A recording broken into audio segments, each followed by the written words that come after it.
تقریر پیش کرنا چاہتا ہوں جس کا عنوان ہے نماز نہ پڑھنے کی دنیاوی مواد۔ اللہ تعالیٰ مجھے صحیح کہنے اور ہم سب کو عمل کرنے کی توفیق عطا فرمائے، آمین۔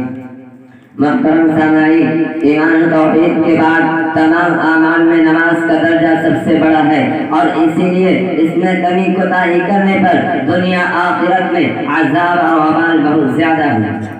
وجہ یہ ہے کہ نماز ہر عاقل بالغ پر روزانہ 5 بار فرض ہے اور ہر حال میں فرض ہے۔ مقیم، مسافر، تندرست، بیمار سب پر ضروری ہے، حتیٰ کہ جنگ کے میدان میں بے حالت خوف بھی نماز کی ادائیگی معاف نہیں بلکہ ایک خاص طریقے سے پڑھنا ضروری ہے۔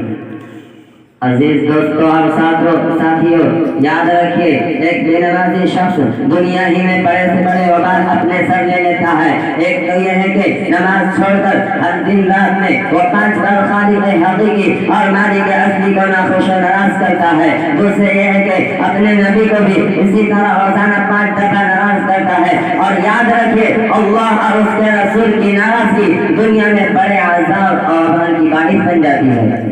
اکثر دنیاوی زندگی اجیرن ہوتا رہ جاتی ہے، سب کچھ ہوتے ہوئے بھی چین و سکون نصیب نہیں ہوتا۔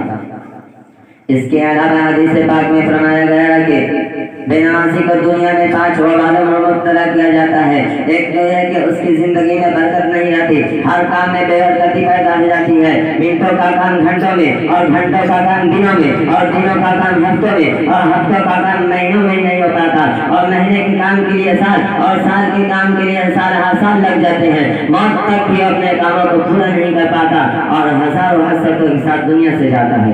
دوسرا یہ ہے کہ صلح کا نور اس کے چہرے سے ہٹا دیا جاتا ہے، مردوری اور سیاہی اس کے چہرے پہ چھائی رہتی ہے، رونق نہیں رہتی۔ تیسرا یہ ہے کہ نیک کاموں کے اجر ہٹا دیا جاتا ہے، یعنی دیگر احکام، روزہ، زکوٰۃ، حج ادا کرنے سے ذمہ سے ساقط ہو جاتے ہیں، صدقہ خیرات سے بلا مصیبت سے ٹل جاتی ہے۔ لیکن نماز نہ پڑھنے کی وجہ سے ان پر ملنے والا اخروی اجر و ثواب مرتب نہیں ہوتا۔